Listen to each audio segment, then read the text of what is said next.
But if you really want to like take down my regime, you're gonna need like at least like 100,000 troops. You don't have that. So what are you gonna do? Watch me dance. These descriptions of the US Delta Force almost being like these kind of aliens coming down, firing a million bullets a second, and these kind Yeah, of yeah, like yeah, these. yeah. I think Delcy was definitely involved. They were supposedly, there's been a lot of reports that there were discussions with her and the Trump And administration. I think in a bigger picture in the Trump administration, by taking out Maduro and doing this military strike to take out Maduro, that immediately threatens Mexico and Totally, makes Mexico 100%. fall into line. Kind of a limbo, a transition. Mm. It will eventually have to morph into something else. If you like these videos and you want to see more of them coming, it makes a real big difference if you subscribe to this, totally free, wherever you get your videos. Got some really good guests coming on, some great stories.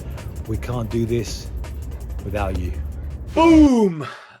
So what a crazy start to 2026 in Latin America, and with the Trump administration, with the Dunro Doctrine, with the regime decapitation, or whatever we're going to call that, which we'll get into in Venezuela, stuff bubbling in Mexico and Colombia. So to try and make sense of some of this stuff, it's great to be talking here to Juan David Rojas, compa over there in Miami, Florida, which is a center of action. How you doing, Juan?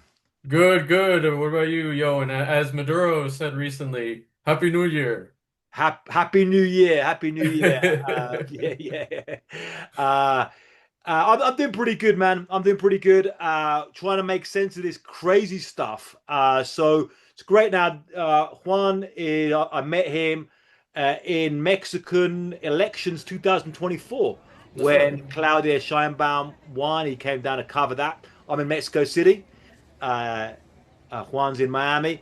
And we've been friends since, having an ongoing conversation. It's great to talk to him, somebody who's really interested about all this stuff, a fantastic writer. Definitely advise checking out some of his stuff in Compact magazine around the place. I'll put links to all of his, or to his socials and stuff. You can check him out.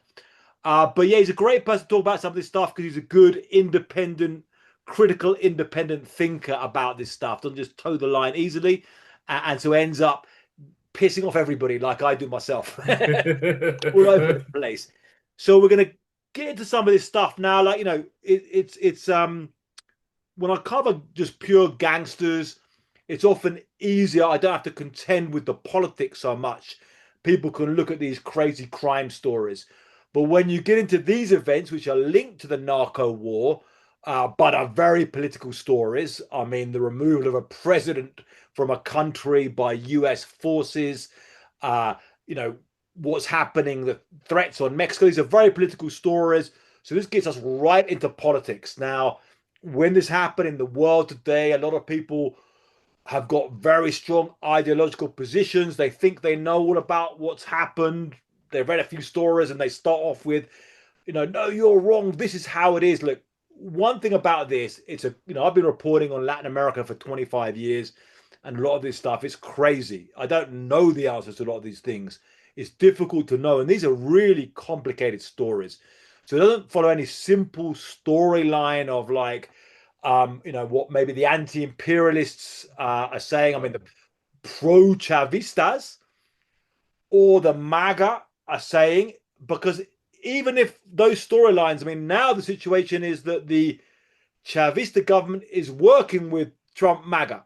so so we'll have to like make some sense of this. But anyway, it's good to try and untangle some of what actually has happened. And a lot of what we're discussing is just trying to understand the facts and the analysis, but also, it's not really about judgment, but we're going to end up talking about some opinions on this as well. So everyone knows a lot of the basics of this. The US Delta Force went in there and you could say kidnapped Maduro, which the critics say. You could say nabbed Maduro, took out of the country. Where were you when this happened, and how did you wake up to this crazy news? Well, thank you for the introduction, Yo, and likewise, I'd say you're one of the best independent journalists out there. Honestly, I'm amazed at what you do, and I would say I think I could never do what you do, frankly. But and the way you present information, which is really great. But as for your question, you know. a kind of funny story. The night of the abduction, the kidnapping, whatever you want to call it, I was thinking to myself, for some reason, it always seems like at the start of the new year, there's always some big story that I have to work on and just race against time to complete some article. There's something that happens in Latin America. So what came to mind was that I think at the start of 2024, there was the crisis in Ecuador, right? That where they like kidnapped those like TV hosts live on TV, and like I think the year before, like the crisis in Haiti, something the prison break over there. And I was thinking to myself, I think something big is gonna happen, and and lo and behold, I'm not making this up. The same night, then I was up, and at like 2 a.m. I get this notification: explosions in Caracas. It's like, I wonder if they're really going for this. And so, I just go to sleep. It's like I need to get some sleep. It's late. And then yeah, I wake up to everyone, and it's just all the calls and everything. Oh, they got Maduro and whatnot, and he's called there. He's on his way here, and just yeah, crazy stuff. Yeah, so I mean, I ran down there. I woke up to the news. I turned my phone off at night and then woke up to the news at 7 a.m. Mexico time, and then suddenly doing some live shots, and then I ran down there to Cucuta and to the Colombia Venezuela That's border, right. where I spent a week, and that's I put a link to that recording as well. Taking it, so rewinding a bit and trying, because I see a lot of this story being discussed on podcasts and by the top American political commentators like comedians on late news shows Hey, who hey, don't make fun of that. You've been on some of those shows. If yeah, you're yeah, yeah. referring to No, Joe Rogan. I have, yeah. I've been on that, and they reach a lot bigger audiences than this. So, but one thing is a lot of people in the podcast world and don't know a real lot about these issues really, and you can see a lot of Hmm. basic Hmm. mistakes they're making about a lot of these things. So, I mean, let's start off with Venezuela itself. So Venezuela now I would say, I've been there three times: 2012, 2015, 2016. 2012, I was still seeing, I saw Chavez in his last press conference he gave, and he was still very popular back then.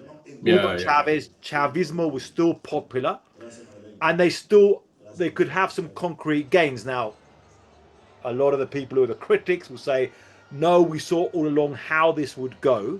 Hmm. But you could still argue, I mean, his last election, he still won the majority of votes. Yeah, And yeah. there Like a was, 10-point victory. It was still the yeah, height of the oil boom.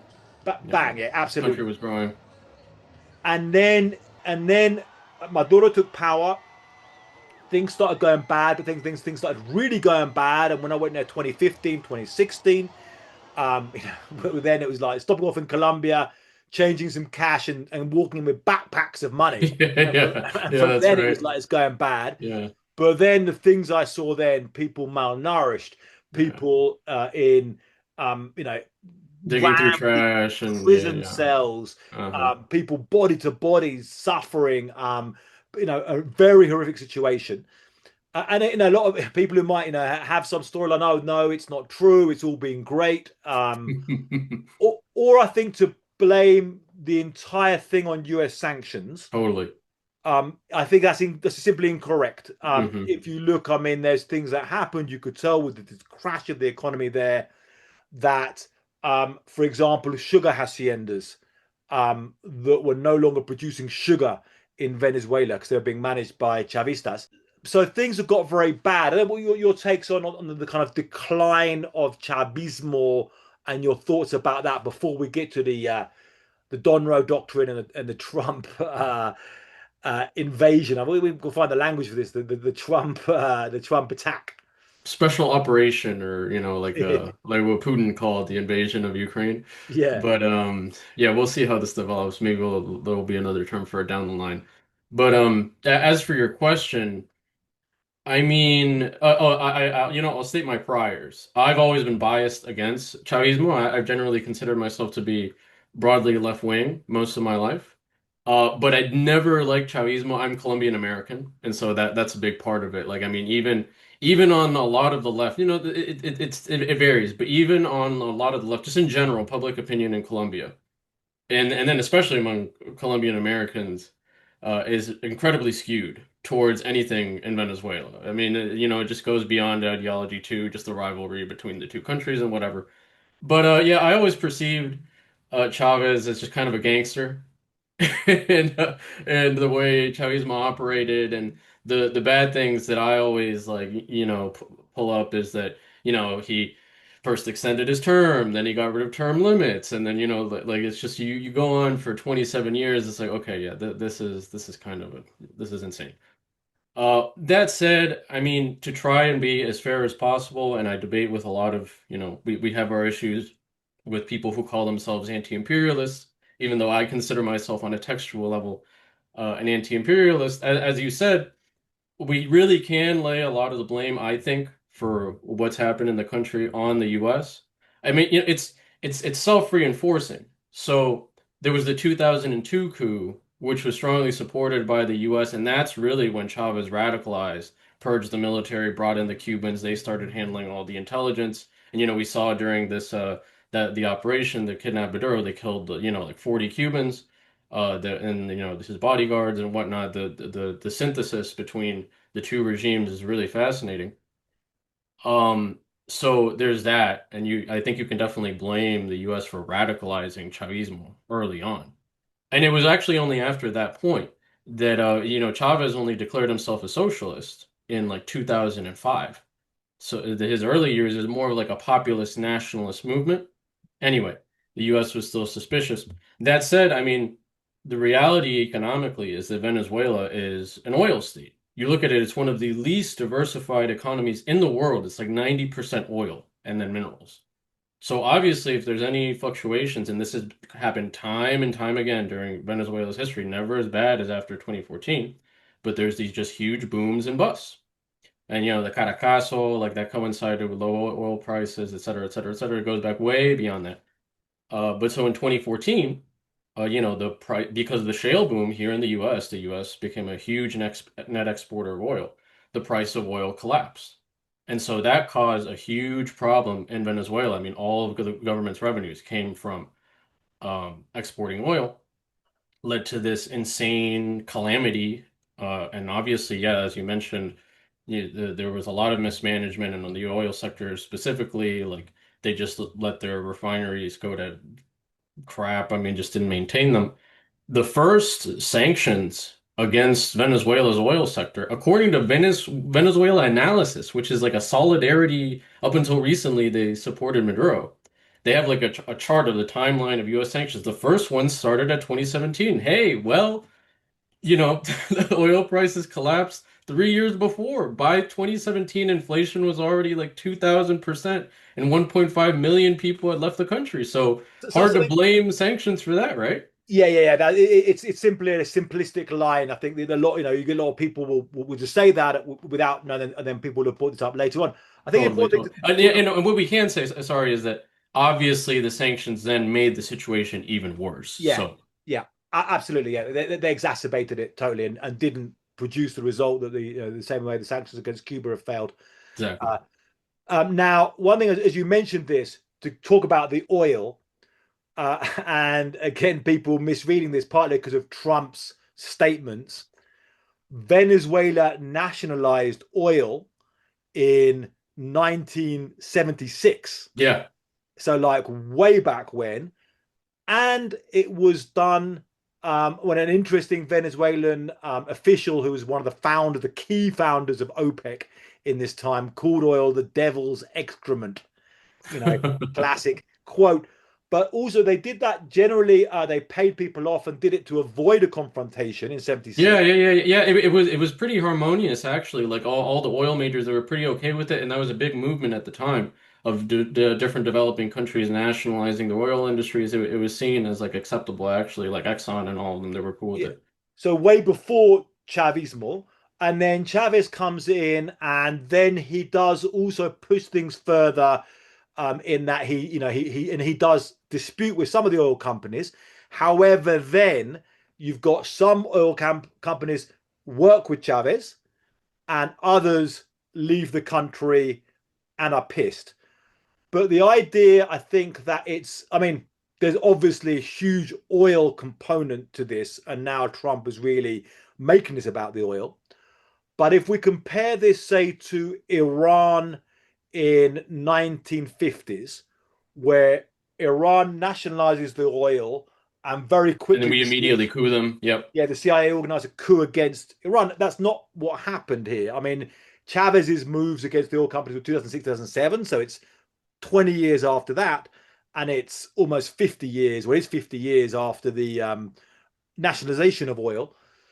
So it's a different thing how this plays out a bit. Now, I mean, going back to also to Venezuela, so as well as the economy crashing, and it really was. I mean, we talk about 8 million, close to 8 million Venezuelans left.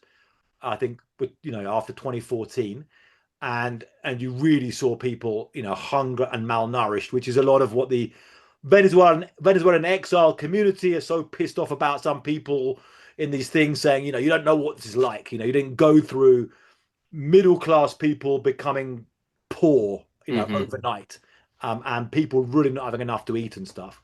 Yeah, yeah. And as well as that, it's also repressive. The government is also repressive in that it's locking up political prisoners and torturing them in that pretty horrible, Mm. um, brutalist architectural jail. The Helicoide used to be a mall. It was built by Perez Jimenez, the dictator of like the 50s. There's kind of a developmentalist dictator along the lines of like Perón and Getulio Vargas. Then later it got turned into it was kind of a sign of prosperity in the 70s, right? During the oil boom in the 70s, and then it got turned into a political prison. What are your thoughts on that? On the repression, on the repression by Maduro? It got particularly bad, and what are your thoughts about that? Yeah, I mean it's just completely unacceptable. I mean, what really angers me about a lot of the anti-imperialists is that they'll go so far as to say that because of, sanctions or like interference and like sabotage by the US, that justifies repression. And it's like, okay, is your bottom line, the people of these countries, or is it just, the left-wing government that's in power? My bottom line is the people. I'd like to see them like prosper and like live good lives and vote in free elections or whatever. But so it's just insane to me that line of logic. Now, obviously, yeah, like I said, one thing compounds another. So when the US does levy sanctions, it does end up radicalizing the regime, and there's like protests, they'll gun down protesters. And yeah, I must say, wow, like this regime, especially now, even after being theoretically decapitated, has proved to be extraordinarily resilient. I mean, let's think about everything that happened in the 2010s. There were mass protests in 2014, 2017, 2019. 2024. There was a failed coup attempt, with Jordan Goudreau, the like Bay of Piglets in 2020. There was a failed military uprising with Guaido in 2019 also. They like, did the Constituent Assembly. They have survived everything, and somehow they have still managed to survive getting their leader kidnapped. So they are extraordinarily crafty, resilient. Maduro seemed from a lot of his statements and like TV appearances and him dancing and singing, he seems dumb. He's not, and definitely not the people around him either. Interesting character, and you mentioned his closeness to Cuba. I mean, he went and was kind of formed in Cuba. Was very close. Went in the Hmm. 2000s to Cuba. Now, what it has been repressive. I mean, what a couple of observations. I mean, it's been clearly repressive. It's clearly not a democracy. I believe the claims they stole the elections, the last two elections, are very credible. Yeah, It's a totally. scary place to be. Just you go, you can feel right away. It was a scary place to be in 2016, and it's scarier now, even being on the border area and detaining people who are just being close to the border. Now, at the same time, it's interesting that it manages to maintain control the regime without actually being as violently repressive as, say, dictatorships in Asia, as, say, Yeah, yeah, yeah, as, say, in North Korea, or as yeah. dictatorships in That's a good point. Eastern Europe Or in Iran. I mean, we or still in don't really Iran. know the death toll of these protests, but yeah, we've never really seen something quite like that. and in it's kind Venezuela. of it's just in the way that this plays out in Latin America. You could say the same about Cuba, and they kind of you shoot down some protesters, you detain some people flee, you shut down some newspapers, you bully people, but it's not as violently repressive as some places, and they maintain power that way. And people are still, they're too scared to go out and protest. Now you've got a lot of things happening there as well.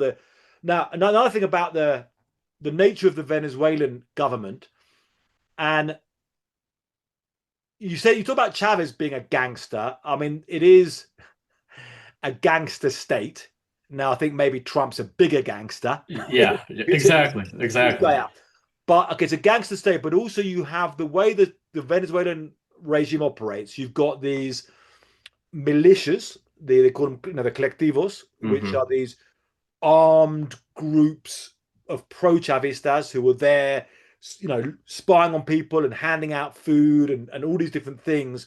Oftentimes they're on motorcycle. They have a really interesting history, yeah, from these like motorcycle associations. They were kind of like neighborhood watch organizations that predate Chavismo. Not all of them even, support the government, and not all of them are even necessarily left wing. But the most important ones, the people that people readily identify, like the Tupamaros and whatever, they're very much seen as supporting the regime, and it's been reported that Diosdado Cabello has kind of like always been Chavismo's number two. They're very loyal to him specifically. I interviewed a few of them in Venezuela in different years I was there. I mean, some of them in this, neighborhood group in 23 de Enero, in that neighborhood, which is very, it was a very hardcore element of Chavismo there. Um, and they were kind of young, ideological guys from the street, kind of very much into the Chavismo stuff, but then they end up being kind of like any militias, they become like a mafia. Another guy who was a former military guy in a bunker full of guns and kind of really like, pretty hardcore kind of military guy. But you've got them, you've got the ELN guerrillas on, particularly on the Colombia border, who are also then a player. I mean, I know down the border now, I was talking to people who were saying, well, they were paying extortion, vacuna, they call it, vaccine, funny name for it, vaccine, to the guerrillas. Yeah. Collecting it from them, but they were working with the Venezuelan military. And then They're really big in illegal mining, specifically of gold too, all the way out to the border with Guyana. Actually, there's a lot of mines over there in gold, and it's interesting how all of this is kind of like outsourced too. Like along the different chains of productions, there will be like the guerrillas will control or tax one end, then the military another, and then there will be like these disorganized like bandits that are like actually doing the mining, etc.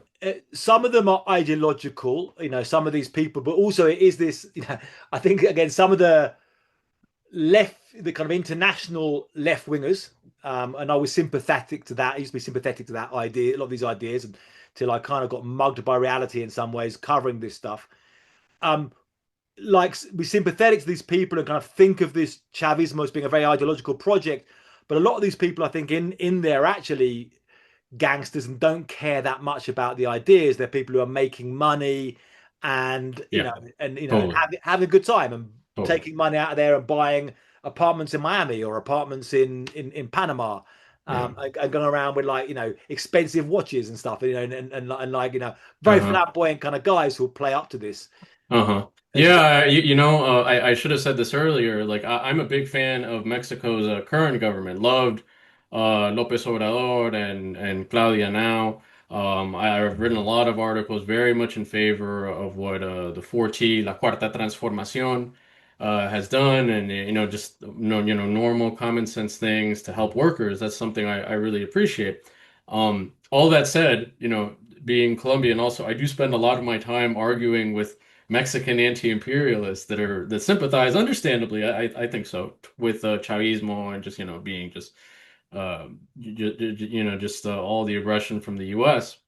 But I'll tell them it's like, hey, look, like that like Maduro and like the regime, they've been sponsoring left-wing guerrillas that like conduct terrorist attacks in Colombia against Colombia's first left-wing president, who you also like, and then they'll kind of scratch their heads. They'll be like, oh, I hadn't thought about that. Uh, I guess something. It's because Colombia is closer to a closer ally to the U.S. It's like, okay, sure, but Trump has been like tariffing and like screwing around with Petro too. So it's like, anyway, these things are more complicated, and that's why Yeah, like making it all black and white, it's infuriating. And another thing, let's not forget, Gustavo Petro, Colombia's first leftist president, was himself a former guerrilla. yeah, yeah. So. Yeah, and yeah, he was absolutely. And you get former guerrillas who can become social democrats Yeah, yeah, as yeah, in as Uruguay. Yeah, well. yeah, yeah. It's not necessarily a And bad thing. you get like I mean like in Uruguay and stuff. So it's different things there. Um. So anyway, now getting to this as well before we get to the U.S. Attack, um, the cocaine trafficking. And have you read the indictments on Maduro, both the It's 20 so the insane. It's like, 2020 indictment and the 2026 indictment? yeah, yeah, So, yeah. yeah, yeah. So okay, so you have okay, Colombia being the big powerhouse for producing cocaine, Hmm. but Venezuela, because this is without argument that Venezuela is an important place for trafficking cocaine. Yeah, yeah, yeah. That Colombian cocaine is trafficked through Venezuela, especially near the border in what's called the Catatumbo in Norte Yeah, de Santander, where you were, like near Cucuta. There's a yeah. So lot of coca fields over there. Yeah, massive, big powerhouse producing cocaine. Now, particularly this grew. I mean, it still is a very big place for producing cocaine. I mean, I was just talking to one journalist who said he was in Catatumbo. It's very hard to get into Catatumbo because the guerrillas control it, and you need like an yeah. invitation from the guerrillas to go there. It's But very rugged too, man, like in the midst of the Andes. yeah, yeah. But he said he was is absolutely, you know, booming with cocaine there. I mean, he's been there recently. Oh And he yeah, said it's totally. booming. Yeah, yeah, yeah. This has Uh, exploded in the past it is, but few years. also going back to the 2000s and the 2010s. Now, when you had in Colombia on in the Uribe government, and it was harder to, he did, attack cocaine trafficking as well as killing a bunch of people. But anyway, he attacked cocaine trafficking. And he himself also had his own links to traffickers a lot. Anyway. Yeah. Again, Latin American politics is nuts, or politics is nuts generally. Uh-huh. So then they started pushing into going into Venezuela and flying cocaine from Venezuela. But particularly if there's planes going from there to Honduras and back Yeah. to Yeah, yeah, Mexico, yeah. or planes going direct to Mexico. And I interviewed Hmm. trafficker Fernando Blengio. I interviewed him in prison in North Carolina. I interviewed him after he came out of prison as well. He would serve time for owning aeroplanes full of cocaine. And he said it was completely open, the support of the Venezuelan military Right, in his right, right, cocaine right. trafficking. He's a Mexican cocaine trafficker. So, saying that, what do you think of the actual indictments against Maduro? So, I've said this before about, like, for example, the case against Juan Orlando Hernandez Yeah, and like Garcia Luna and a lot of these guys, which incidentally, if listeners don't know, Juan Orlando Hernandez was this two-term president of Honduras who was accused and later convicted of trafficking like 500 tons of cocaine to the U.S. with very, very solid evidence behind the case against him, and Trump pardoned him horrifically, a month or two ago, 2 months ago. Um, Most of these cases, though, it's true, usually boil down to witness testimony. Just, they'll have whatever witness, some drug trafficker, they'll say, oh, yeah, yeah, yeah, I definitely gave 2 million, whatever, a billion to so and so in his campaign, or I gave him this much to look the other way, and like whatever. And that may well be true, but on its own, that's not really that compelling evidence because, with plea bargaining, like a lot of these guys are trying to secure better deals. They might inflate, exaggerate some of these claims. So you really need more than just witness testimony. In the Juan Orlando Hernandez case, like they had like actual solid proof, like these ledgers with like his initials on them and like geolocated traffickers like visiting the presidential palace that I know of. They don't really have much against Maduro other than like witness testimony. There is, yeah, a lot of credible evidence just suggesting that the regime has looked the other way with regards to drug trafficking, as you've said. But saying that like Maduro specifically was directing this stuff, I mean, probably, but it's can you prove it? In the 2020 case, as far as I understand it, it basically goes something along the lines of, the ELN traffics cocaine. The Venezuelan regime protects the ELN, therefore Maduro is a drug kingpin. And so that could be a little flimsy. The 2026 case is actually, I mean, I haven't read the full thing, but the parts of it that I've read, which are like crazy, like if the indictment itself says that he was this horrific leader who ruined his country and like whatever, and it's like, okay, what legally, like, how does this matter? And they're trying to get him for a gun charge, illegal possession of firearms in Venezuela. Like it's Yeah, completely it's insane. because you aggravate that. It's a funny one. It's because it's because saying guns in further of a criminal conspiracy. You know that with this indictment, they actually dropped the claim that the Cartel de los Soles, the cartel of Well, the that's what I was suns, going to get onto the Cartel de los yeah, Soles. it was Well, a well. So one thing that people are very much focused on the Cartel de los Soles mhm. framing. Now, a lot of people are interpreting that as saying, "Oh, they said he was a drug kingpin," and now they're not saying he's a drug kingpin. So a lot of people kind of like, people on the street or whatever thinking, talking to people on the street in Colombia and Venezuelans come over, they thought they've dropped the drug charges against him. That's what people were thinking. Mhm. And I think, like, actually, the question of the Cartel de los Soles, I actually think it's the discussion around this is a bit of a red herring. Yeah. And what I mean by that is, um, the question of the name. I mean, the Cartel de los Soles was, a Yeah, name that, it's not that it was a formal drug trafficking organization. The term itself predates Chavismo, and it's just yeah, kind of used to refer to corruption within the Venezuelan military, which I've talked to people, yeah, all these generals, which incidentally, Venezuela has like 2,000 generals, the most of any yeah, country in the world. They all have their own rackets. That's how the kind of the regime kind of keeps cohesion yeah. and secures patronage. So yeah, it is like I would say that organized crime and the regime are fairly intertwined. It's just that the way this has been portrayed, it's more complicated. The question of framing the Cartel de los Soles, it wasn't. I don't think it's central to the case. So the idea is, you're saying, people are saying, oh, they said he was he was a drug kingpin head of it. Now they're moving back on the Cartel de los Soles. I think the case is the same as, you didn't need to say that Juan Orlando Hernandez was head of a cartel. You Hmm. didn't need to say Noriega was head of a cartel. Yeah. You said there were presidents who were corrupt in drug trafficking. I think the case rests on, can you prove that Maduro was, received money from drug trafficking, Yeah. was conscious about the Yeah. drug Yeah. trafficking, and helped it. Now, they interesting who the witness is going to be. You've got certain Venezuelan military officers who are now in the Hmm. United States. They talk about El Pollo Carvajal. Yeah, yeah, yeah. He was the head of he was an intelligence officer. Like was it the head of the SEBIN? I forget Venezuela's like top intelligence agency. And yeah, he's made a lot of claims. I mean, yeah, I don't know. Now, also, you've got witnesses potentially. It's not impossible. Miles Ambada, his Maybe, yeah. sentencing hearing was delayed. Yeah.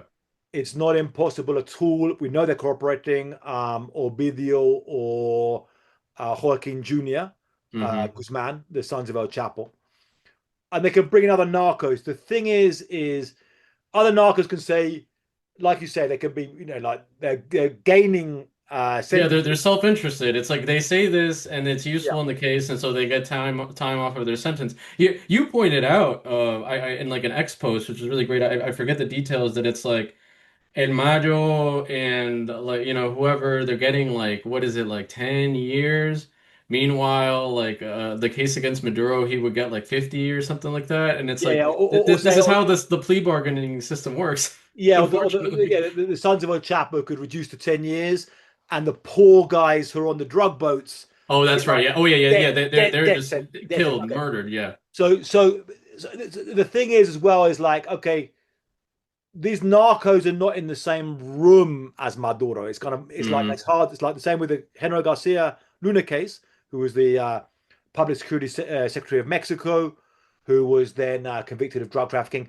They got these guys to say, "Oh, I was in the room with him. I gave him the money personally." Hmm. Now, they might have lied about that, Yeah. It's hard to know. but because that guy might have been clever enough to say, "I don't want to go in the same room as the guy giving me ten Yeah. million Yeah. dollars," Yeah. Yeah. Yeah. he can get. I can send some guys to pick up the money. Yeah. But whatever, you select a jury, who generally, when you get confronted by this case, will favor the federal government. It's hard for them to Yeah. go against it. However, in this case, it's so politicized, Right. so much connected to the Trump government. Could some New Yorkers, split the Yeah, jury? even like just irrespective of the facts, like just as a screw you to Trump, it's like, yeah, Maduro is innocent and whatever. Which I mean, they also like didn't they open a case against him in Miami? So if that fails, I guess they'll just bring him here, and then here they'll definitely convict him. So Yeah. regardless of the facts, Oh yeah, you're right. The film in New York, we get the Floridians yeah. to. Now we get into the U.S. Attack. So this seemed to really gel together last summer, and you had a kind of meeting of or converging, a merging of the Marco Rubio agenda, Mm, which was the a kind of democracy or get rid of the authoritarian left wing governments. He'd say yeah. communist governments in Latin America. The Steve Miller, let's we want to bomb some drug cartels. We want to Hmm. we want America to kick some ass. I think that's going to bother these Steve Miller. And then Trump saying, "Oh yeah, the oil. Oh wow, that's the oh wow, that's got the biggest oil reserves in the world. Wow, that's interesting." How did Hmm. this? What's your sense? You had a very good story, I remember, around this time about the Hmm. kind of the Florida Marco Rubio agenda, which obviously you grew up around that Florida Miami. He was my senator. He's your senator. He was He your senator. was. Yeah. What do you think about this? The politics of how this took shape. Yeah, I think you described it really well. There's this convergence between all these competing interests that before were actually opposed. I mean, let's backtrack and think about everything that's happened in the past year since Trump took office almost exactly a year ago. With regards to Venezuela, the Trump administration went from on like day two or three sending Richard Grenell, the special envoy to Venezuela, to shake hands and smile with Maduro. They had these photo ops, secured a deal that, to increase deportation flights, and in exchange, Chevron would get to continue pumping oil in Venezuela. We went from that to then Maduro getting kidnapped. And in between, they like then suspended and then reauthorized Chevron's oil license. They sent 200 Venezuelans, almost all of which without criminal records in like any country in the hemisphere, to this maximum security gang prison in El Salvador because Venezuela then suspended deportation flights because they suspended the Chevron's oil license. And then, they started bombing these boats. It's hard to say exactly how many, we can obviously say some, like for instance, the narco subs that they blew up, obviously, those were carrying drugs. But I mean, a lot of these boats, it's honestly not entirely certain that they were even carrying drugs or were traffickers. And then, just completely surrounding Venezuela with all these military assets and then kidnapping Maduro. They couldn't, now trying to coerce the regime and all of it.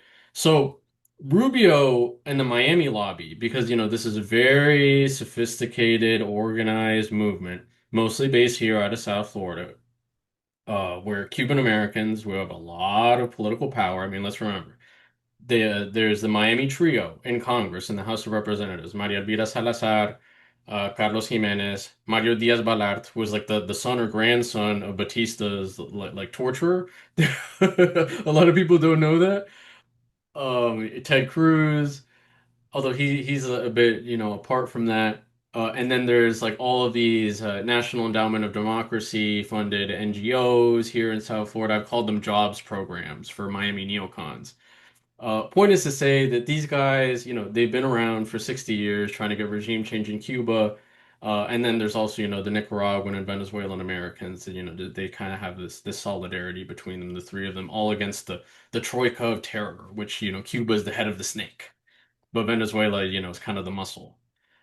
So they just want regime change. All they care about is regime change, and it's interesting to see them now like triangulating, and they've had to triangulate a lot because obviously their constituents are Latino, who are disproportionately affected by Trump's deportation policies, which have been very excessive in a lot of cases. So they have to like play that down, and on the other hand, show like how hard they've been against Maduro, which at times they haven't, just striking deals with him. And like my neighbors are Venezuelan, and I was just talking to them. I meant to talk to them because I heard them screaming the day of the kidnapping. And finally got around to talking to them, and yeah, they were honestly disappointed. They were like, yeah, we were really excited at first, but now it's like, the regime is still in place. Like Yeah, nothing yeah. has Okay, so changed. take it back a second to get to the after effects. So, Yeah. uh, If anything, it's worse. But one thing, just to yeah. end this, like you said, yeah, the Stephen Miller and like Richard Grinnell, they're more like it's hard to exactly find a label for them. They're more like realist pragmatists or like Jeffersonians, or Jeffersonian primicists. Yeah, like you said, they just want to show muscle. They want to cut deals. They want to secure what in their minds is America's national interest, which it's either like energy, deportation, like securing these flights for repatriation to Venezuela. Now, this is where this kind of Dunrow doctrine comes in. So, like, now is if you look at you have the document as well, and I think JD Vance is part of is one of the more ideological, is the Yeah, a big ideological kind of big thinker or yeah, whatever sticking yeah, around yeah. us. Is there to still man their position? Is there a logic or a kind of validity what they're saying of, well, basically the kind of rules based order just wasn't working.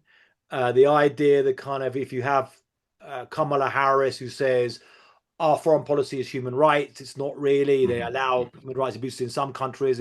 Yeah. So is it a kind of realism? This, is there a sense of that, the Donald Doctrine, before we get into actually how Donald Trump is applying it and what he's Yeah. actually doing? But is there a certain validity to what they're saying of how America should act in the hemisphere? Yeah, they definitely have a realist attitude, like, spheres of influence and all of that. They're clearly thinking of like Kissinger's example, which incidentally, I think that Kissinger has a positive and a negative legacy. We can get into that if we want. I consider myself a realist, but a restraint realist, which is clearly not what this administration is. Uh, so.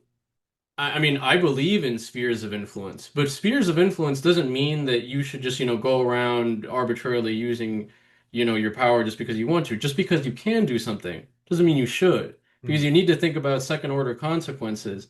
And, it's dumb because there is clearly, as we've talked about with Rubio, there is a line where this can easily veer into neoconservatism, which is democracy promotion, whatever. Because if you think about Kissinger, it was all about, maintaining the US's sphere of influence by like allying with these like militaristic right-wing governments to keep out, allies of the Soviets. Uh, but yeah, that can easily turn into democracy promotion later. Like Well, but that's one of the big arguments yeah. around this. In fact, around Venezuela, is it more defensible if you argue this in terms of, when you get Trump saying it's about oil Uh-huh. in the first press conference after they capture Maduro, and he says it's oil, and then he has that famous Truth Social post. There's loads of oil in Venezuela. We're gonna make loads of money, and people in Latin America were like, "Oh my God, how is he so obviously, so Yeah. Yeah. blatantly imperialist, Yeah, yeah. resource grabbing?"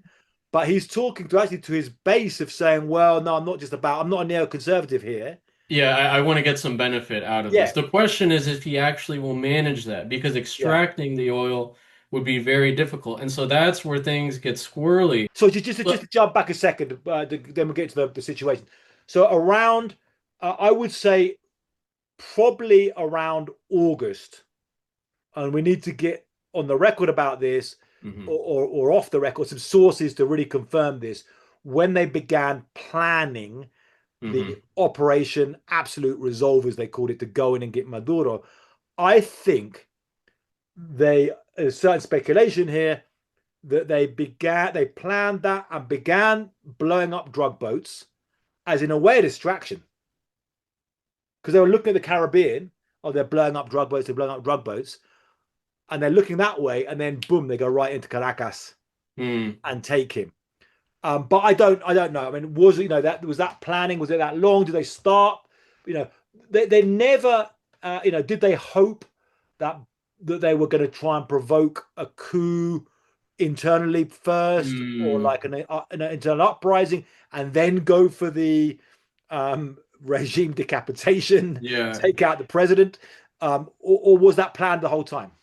I actually don't think so. I don't think that that version doesn't hold up to me only because, um, like this is the Stephen Miller and Trump and like a lot of the base and like people in the administration they've said for a long time and a lot of Republican elected officials that they want to see bombs on traffickers. So I think that they were going to do bomb these boats no matter what. And this was kind of like the lowest hanging fruit, the best way for them to do it without causing the least amount of blowback. Because as soon as you start on land which they've kept saying they want to do, but they don't. Like there's serious diplomatic repercussions, and that you stand to kill civilians, which they most definitely have killed civilians in the Caribbean. But conveniently, hey, they're at the bottom of the ocean, and they don't provide any details on these operations, so you can't verify anything that they say. That's really convenient for them.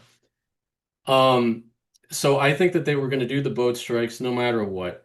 It seems though that the decision to kidnap Maduro evidently it was taken a few months back. I would say probably around November. And what ticked them off, but from the reporting is was Maduro's dancing. But the thing about that is that see, Maduro called their bluff because, like I said, he's a smart guy. He's like, okay. Maduro goes out, looks into the Caribbean. He's like, okay, you guys have, what, like 25,000 troops out there and like all this armament. Yeah, you can bomb me, you can invade me, you can do like a strike.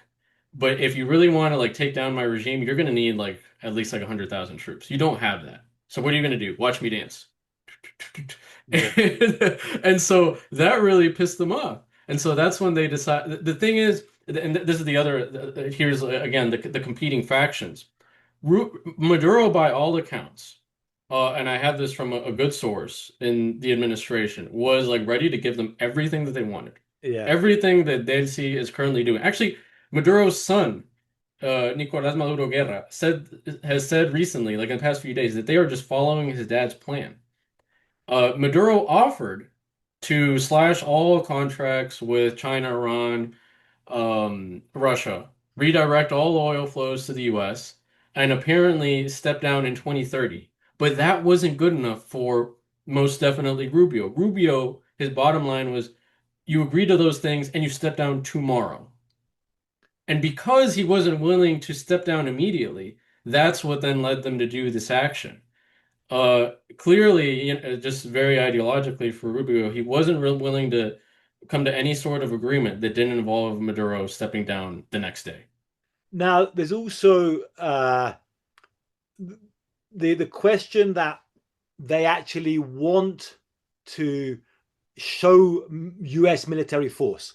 And I think in a bigger picture in the Trump administration, by taking out Maduro and doing this military strike to take out Maduro, that immediately threatens Mexico and Totally, makes Mexico 100%. fall into line.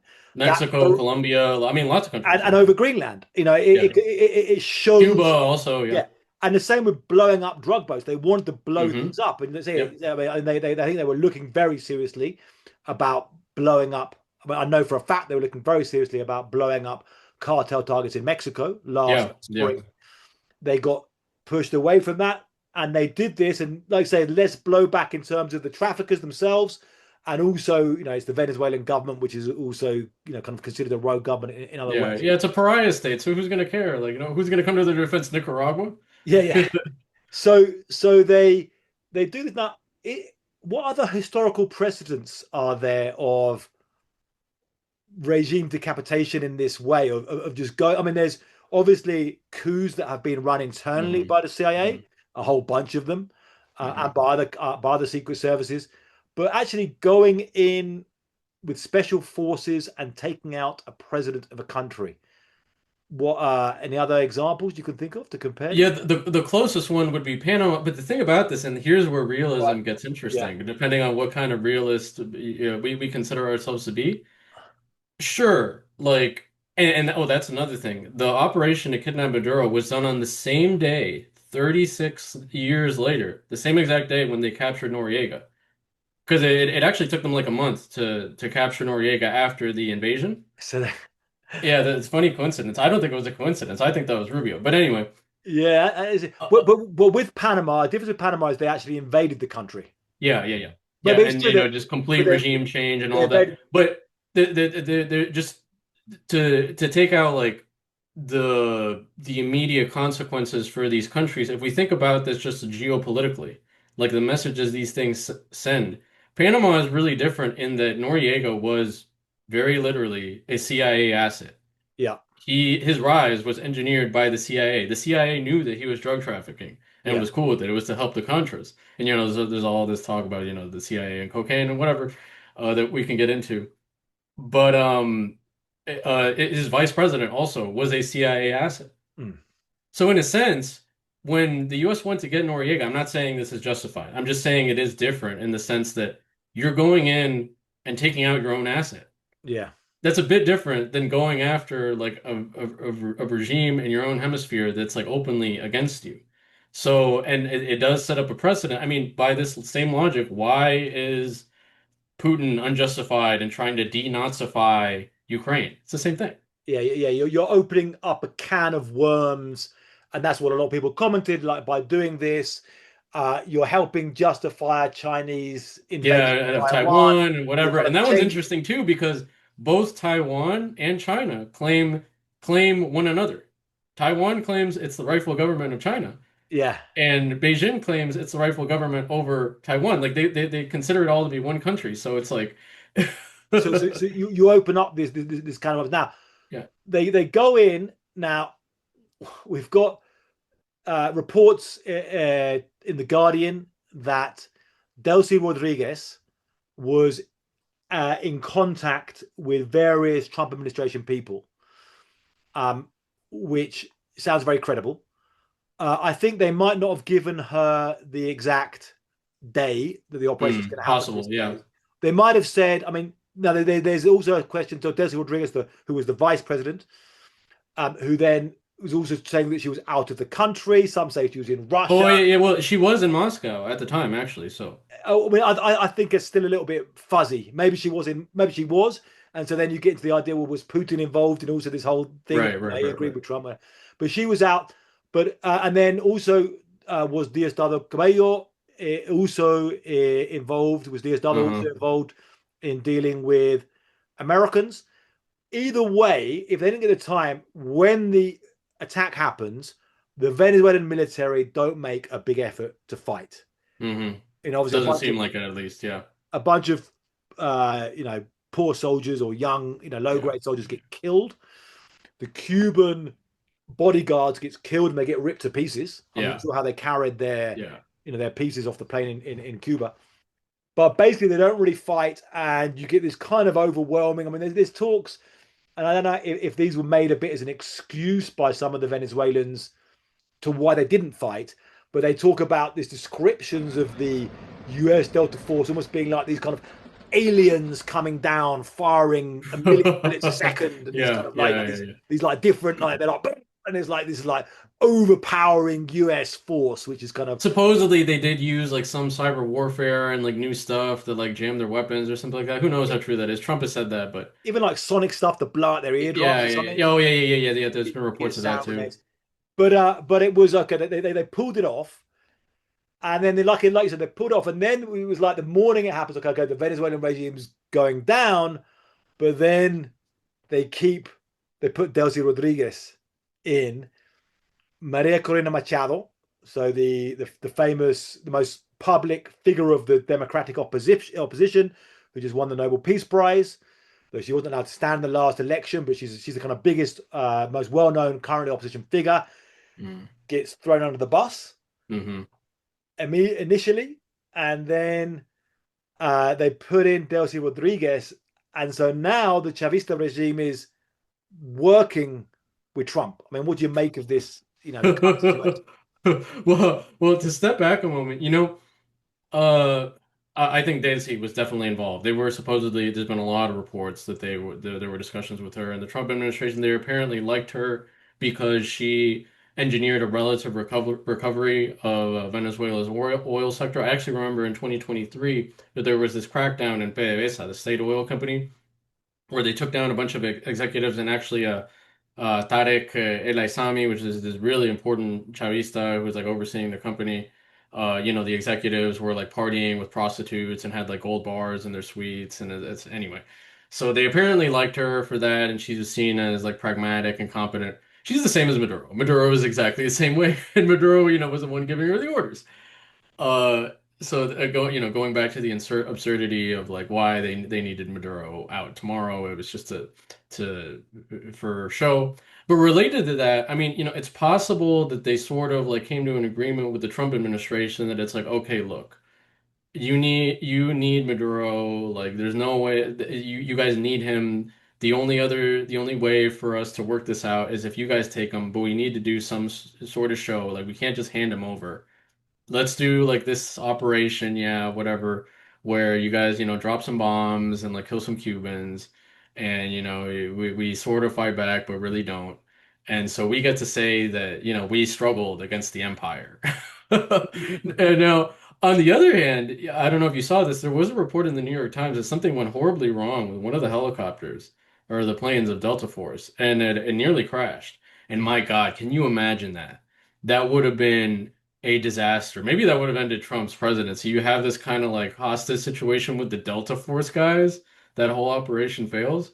I That mean, would be catastrophic. it does show. I mean, Trump's an audacious guy, and initially because it was like, I did a piece in the around like October or so, and I laid out the scenarios, and I did put this as a scenario. They go in with special forces and take out Maduro, but I said, it might seem like a crazy movie script, but this is something they're Yeah, but he wargaming. likes that. He like it's, and Yeah, that's what the base like. but that, It's all about signaling, yeah, it's signaling, high signaling. risk thing, and it was like, we could put it off. But okay, but they pulled it off. But then they put in. So now we've got a situation. I mean, and it was one of the weird things about being there on the Venezuelan border, and everyone's kind of back and forth from Venezuela. They weren't letting journalists in. As far as I know, there's only two Hmm. foreign journalists Hmm. who were already there before the invasion, who were still there and keeping quite low profiles. But all the Venezuelans coming over, and they're like, "Oh, things are normal. It's weird. A deal's done. You take out President of the country with a special force operation, and the country's still ticking over." That was so strange, and they were still scared to speak on the street in Hmm. Venezuela. They were like, and scared to go on camera because they could get repercussions from the militias, from the Yeah. EMA working with My them. God, the misinformation. Like, I'd seen reports like, oh, cacerolazos, whatever, in Caracas. It's like there were no celebrations in Caracas. People were justifiably terrified, both Yeah, from the regime and from the invasion yeah, the strike. So, and all of these videos of Venezuelans celebrating, it was outside of the country. In Venezuela, people are understandably so a lot more skeptical. I mean, I saw a poll from Bloomberg Atlas Intel that something it's a plurality, it's something like 40 odd percent support of the extract or support the extraction. yeah. Another 20 something percent is unsure, and another 20 odd percent is against it. So yeah, this is not it's more complicated. Yeah, yeah. So okay, so then they keep the government in place. Now you could say, I mean, there's a weird message which I'll read out about this um, from.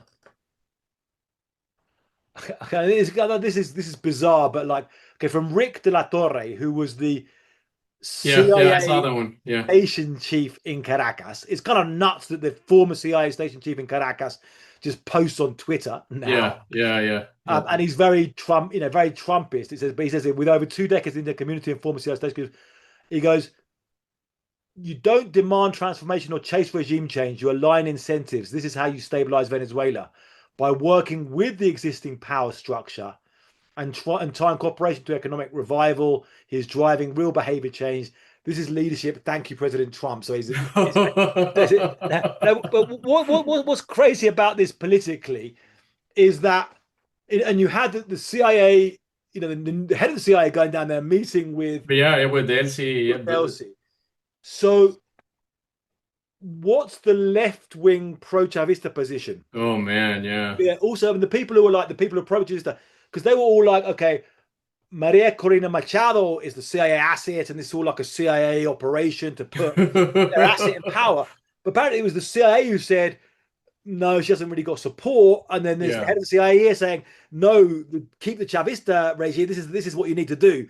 Keep the regime in power. Keep this. So, what is their particular perspective now? I mean, they've seen this become. I mean, it's not. They're not fighting tooth and nail to fight the Americans and fight gringo imperialism like I've been talking the last few years. They're keeping an authoritarian structure for today, at least, and Hmm. working with Trump and MAGA and delivering Venezuelan oil. It's a really bizarre situation. I mean, basically, like it's been called that, like, nation building is bad because you're trying to social engineer an outcome in a country. But honestly, that's still what they're kind of doing, just from a different way. And I'll give them credit that it is smarter, I think. Uh, they're basically now trying to social engineer an authoritarian, ostensibly anti-government Frankenstein regime like into doing what they want. So on the one hand, you have like and that's what my neighbors told me actually, that like anytime anyone goes out in the streets, they just like wipe everything on their phones because their phones get checked by the authorities Yeah. in Caracas. And they are arresting people. They've arrested lots of journalists. On the other hand, they've let go like 100 political prisoners because that's what like the Trump administration is demanding of them. So it's really, really bizarre.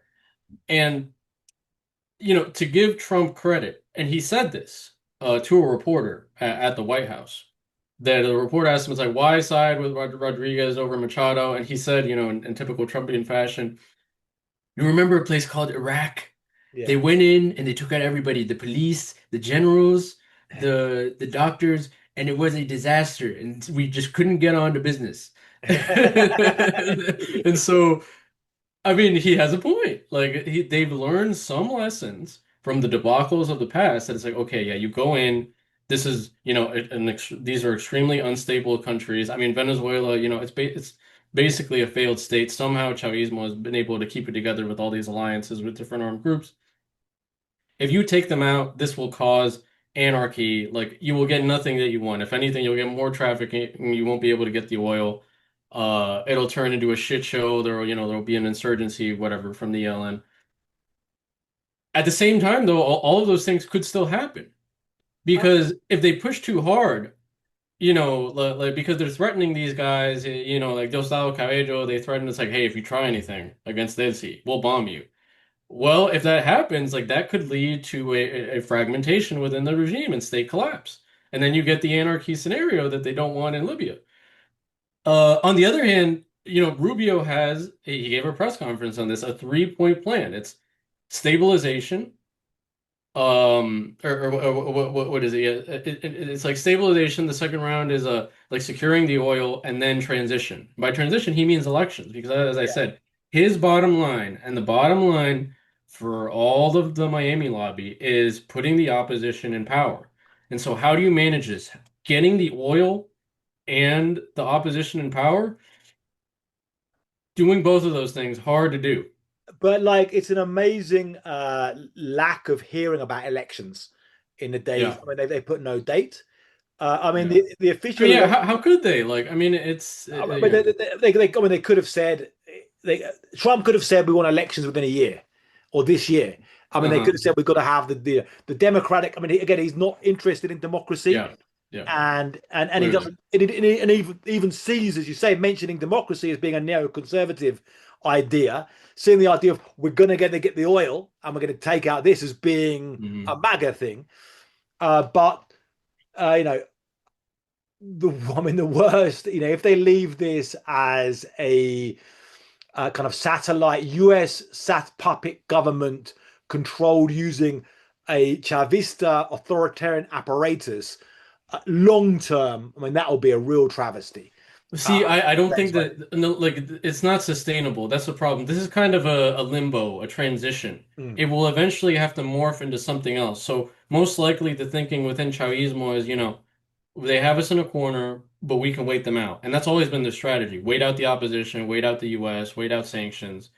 And honestly, they do have a case here because, think about it. The Republicans are basically certain to lose the House of Representatives later this year. So they'll completely lose control. You know, the Democratic majority will come in January of 2027. Um, Presumably, yeah, like the Democrats and the Miami lobby also, they'll be pushing for elections. But also they'll start sabotaging Trump. They'll try to impeach him. I mean, I don't think they'll actually be able to remove him, but you know, they'll start causing problems for Trump. And they'll definitely, yeah, again, they'll try to they'll try to sway policy on Venezuela, most likely through trying to hold elections. And that's when the regime, the other thing is, you know, they have all these assets in the Caribbean, but they want to do, you know, regime change in Iran as well. That's a big reason, most likely, why that didn't work out. You know, a few days, weeks ago, in Iran. It's like, well, you know, you have all these assets in the Caribbean, you can't really use them over in the other theater. So Well, they yeah. really just, yeah, this waiting game, it could totally work. They just wait out until Trump loses interest. They have to move all this stuff elsewhere, and then they just go along on their merry day. So the Chavistas could even stay in power, you're saying, although you could get like, I mean, you know, the Venezuelan opposition, the democratic opposition, you call them the exiles, um, who are not, who don't have a big enough, from that point of view, the assessment of Trump and the CIA may have been right. They don't Yeah, have no, that they're definitely big a right. support base Yeah, inside Venezuela, yeah. and any, you But know, which they have popular support. They just don't have support within the institutions of government, and specifically the military. I mean, Venezuela is basically a military dictatorship. mm, And again, like all these generals with their individual rackets, like the last thing they want to see is some opposition government that tries to hold them accountable or worse, purge them. What will happen there is, I think almost certainly, yeah, state collapse. They'll all go, you know, they'll just turn into warlords, take their little fiefdoms here and there, and then all the armed groups, the ELN and FARC dissidents, et cetera, the colectivos, they'll just split up the country.